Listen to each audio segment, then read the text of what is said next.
Assalamualaikum warahmatullahi wabarakatuh. Hai semuanya, selamat datang kembali di Chemistry, cerita mistis para pendaki. Gimana kabar kalian minggu ini? Semoga sehat dan selalu dalam lindungan Tuhan Yang Maha Esa. Amin. Oke, di kesempatan kali ini gue akan membacakan kisah dari Gunung Lawu. Kisah ini bersumber dari seseorang yang tidak mau disebutkan namanya. Beliau meminta untuk disamarkan saja namanya. Kita sebut saja namanya Iqfa. Kenapa Iqfa, Bang? Ya kan samar. Oke, masuk ya. Iqfa dan keenam teman yang lainnya melakukan pendakian ke Gunung Lawu di tahun 2007, yang pada saat itu pendakian belum seramai saat ini. Jadi seperti apa kisah Iqfa dan teman-temannya itu? Silahkan menikmati alur ceritanya. Teruntukmu, sahabatku. Cerita ini mengangkat masa lalu saya ketika masih awal masuk di sekolah menengah atas bersama dengan 6 teman lainnya.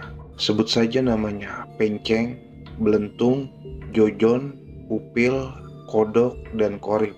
Kami bertujuh dulu teman tongkrongan. Walaupun beda SMP, namun seringkali nongkrong bareng dan menjelajah ke dalam hutan. Maklum, anak remaja sifat penasaran masih membara. Keluar masuk naik turun bukit hanya untuk mencari sesuatu yang tidak jelas. Bahkan hanya sekedar nongkrong di sungai yang jauh dari warga sambil ngudut. Ngudut itu merokok ya. Tatkala setelah masuk SMA, kami masih sering nongkrong dan bolos bareng. Saat itu ketika kami sama-sama membolos sekolah, di tongkrongan kami merencanakan pendakian ke Gunung Lawu. Yang kali itu pendakian Gunung Lawu belum seramai sekarang. Dan untuk persewaan alat masih terbatas. Dari si Belentung yang ikut ekskursi Spala, kami yakin kalau Belentung bisa memimpin kita untuk pendakian. Ditujulah Gunung Lawu via Cemara Sewu. Planning dipersiapkan, semuanya kita serahkan ke Belentung untuk mendata alat dan juga keperluan kita selama pendakian. Namun si Korip mengcancel untuk ikut nanjak. Kata dia ibunya mau berangkat merantau. Si Korip ini bisa dikatakan sahabat saya. Dari SMP hingga SMA, kami berangkat sekolah berdua, main berdua, tempat duduk pun sebangku.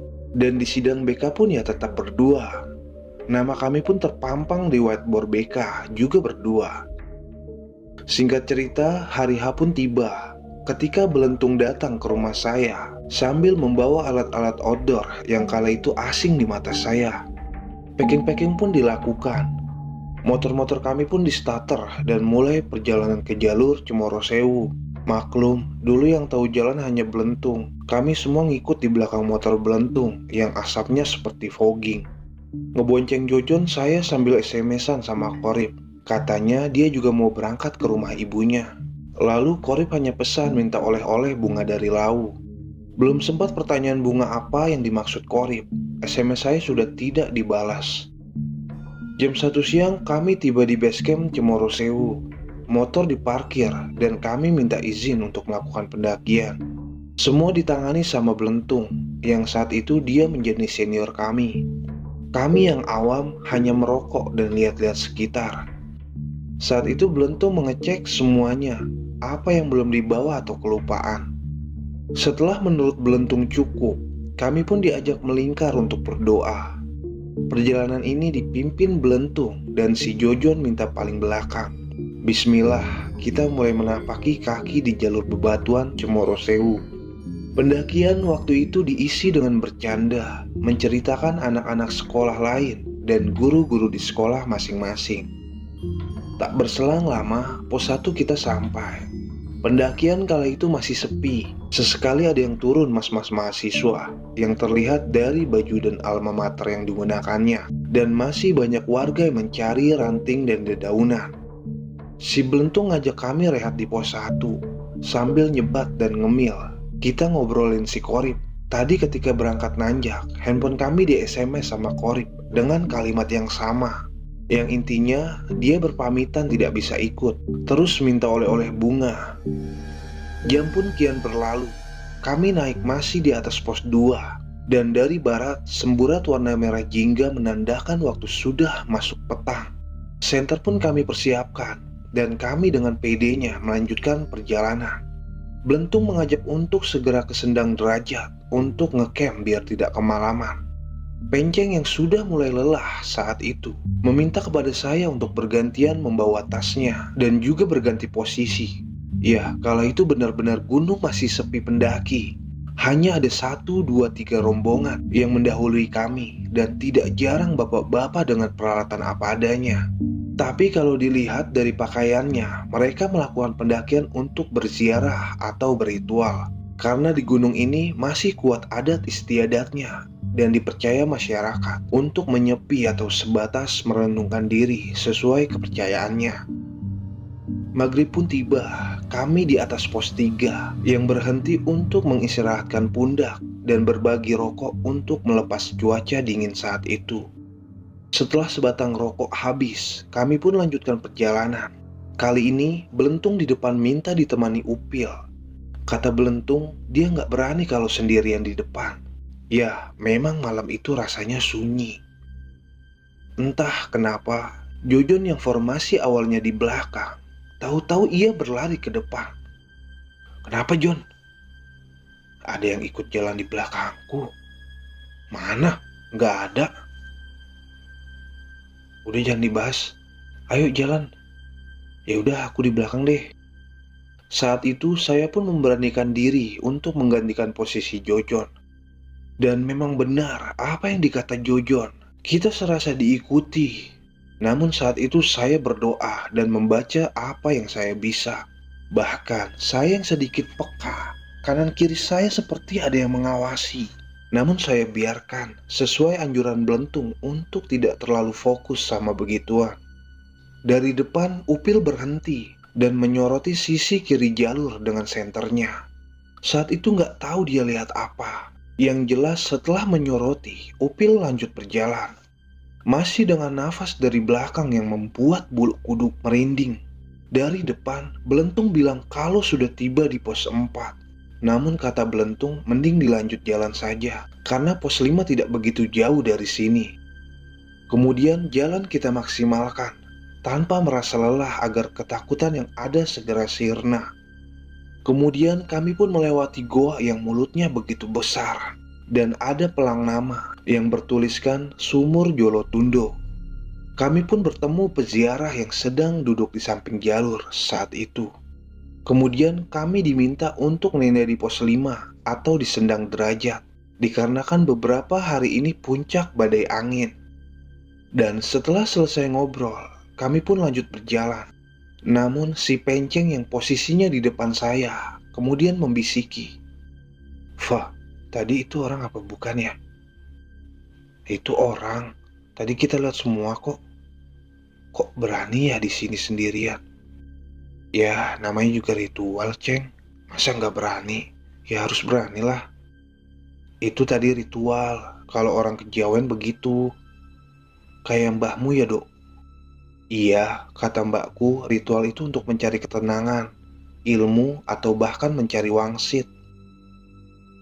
Saat kami melewati jalur di savana, si kodok seperti memberi hormat ke orang tua dengan menunduk dan berkata, "Mari." Dan saat saya dan Jojon melewati batu itu, dalam hati saya mengucapkan salam. Dan 20 menit setelahnya, kami akhirnya tiba di Sendang Derajat. Lega sudah perjalanan panjang yang melelahkan ini. Sisa cemilan yang dari tadi tergantung di tas Upil kita buka saat itu untuk sekedar mengusir dingin dan membantu Belentung untuk mendirikan tenda. Waktu itu Belentung bawa satu tenda yang sangat besar sekali. Model tendanya seperti tenda kemah anak sekolahan. Modal tali menali kami dirikan tenda. Dan setelah tenda berdiri, kami pun masuk ke dalamnya untuk sekedar berganti celana atau berganti kaos. Belentung dari mulut tenda menanyai apakah besok kita lanjut naik ke puncak atau siangnya. Dan Jojon pun hanya menjawab, yang penting kita bisa tidur dulu malam itu. Masakan mie buatan chef Belentung sudah matang. Saatnya kini kami semua mengambil piring plastik yang sudah kami bawa. Namun entah kenapa kodok membuka obrolan dengan, kok aku kepikiran Korip ya? Aneh loh, gak pernah kita seolah dipikirin Korip." "Iya sih, Dari tadi naik perasaanku nggak enak tau. Ada apa ya? Kalian merasakan juga nggak? Bahkan saya rasa ada apa-apa nih sama Korip. Obrolan kami pun mulai ke arah mana-mana. Setelah kami makan, si kodok mengajak saya untuk membuang air kecil.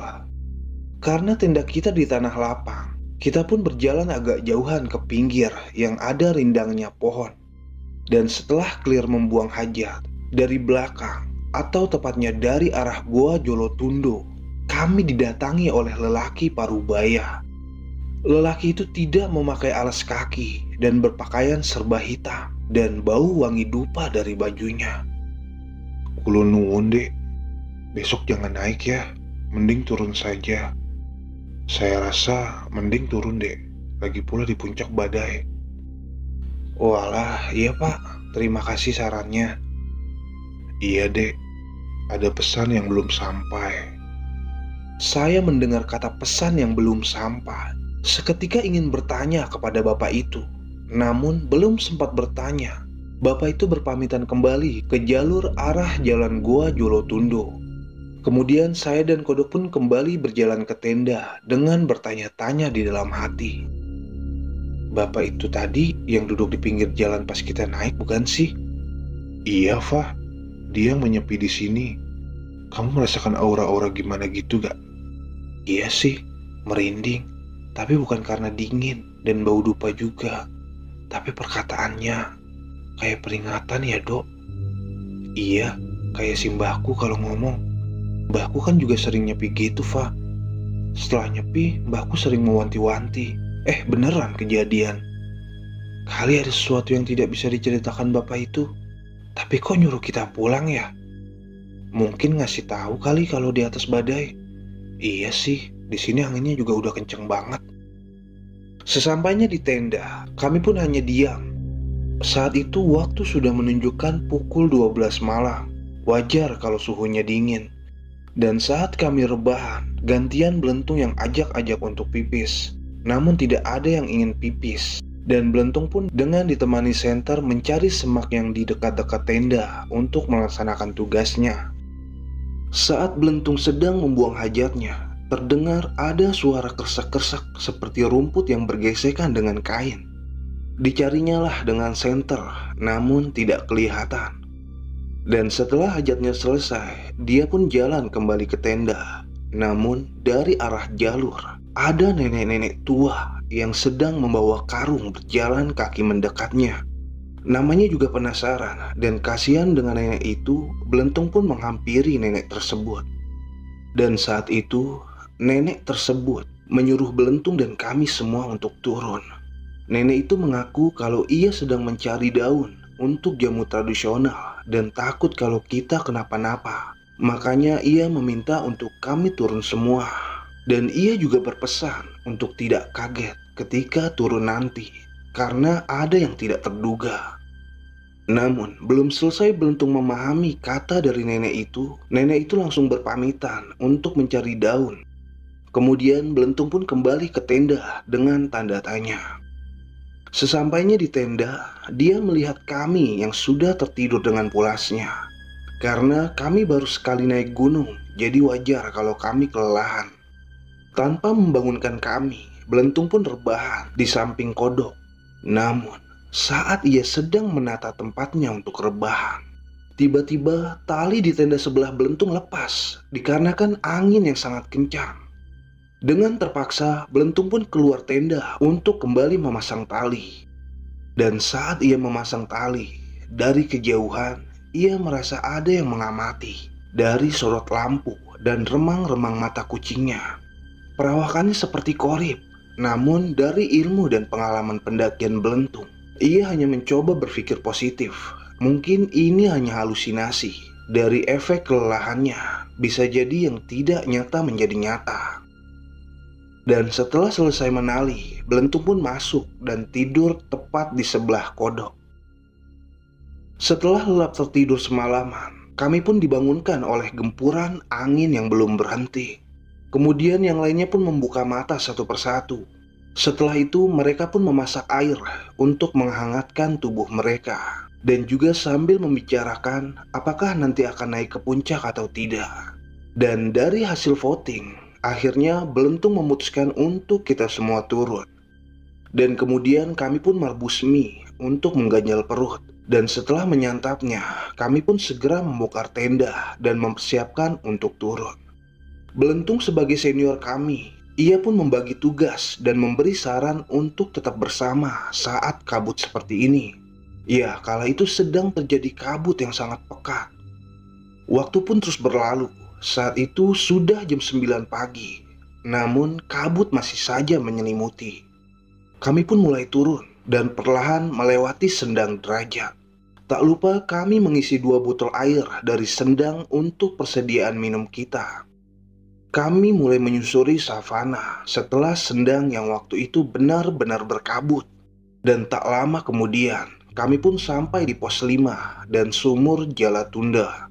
Namun dari jalur itu kami melihat ke dalam yang begitu gelap dan wangi dupa. Kami pun tidak berani masuk untuk mencari bapak-bapak yang semalam menasehati kami.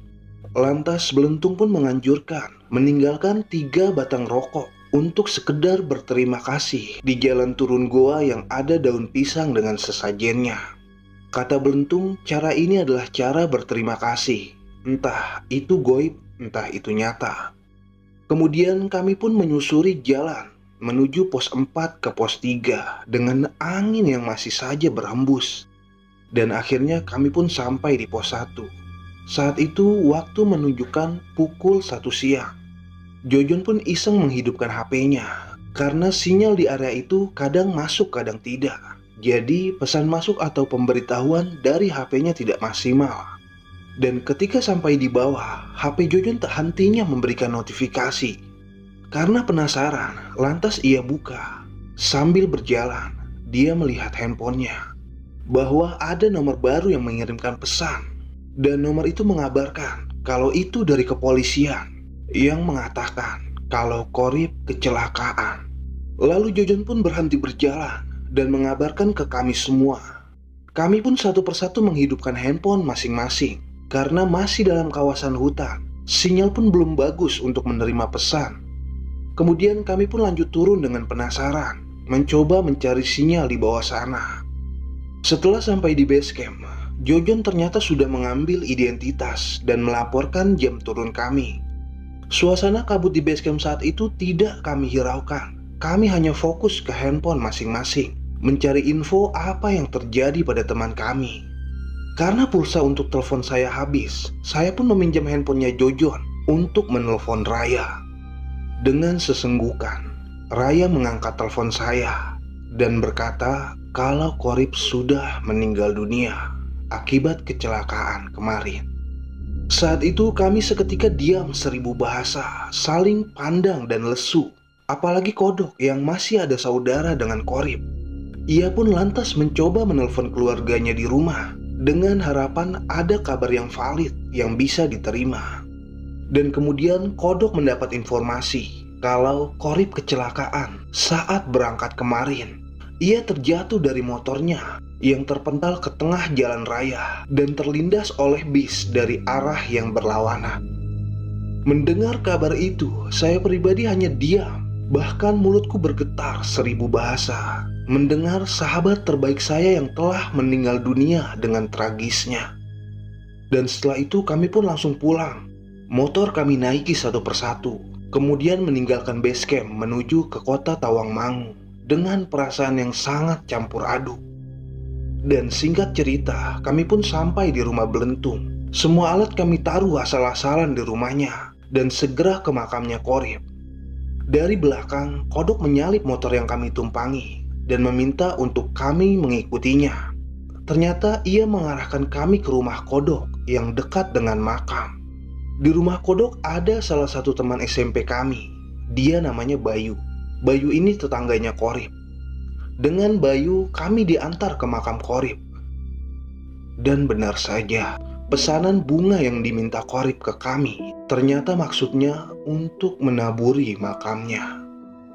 Dan kami semua hanya tertunduk melingkar di samping makam sahabat kami.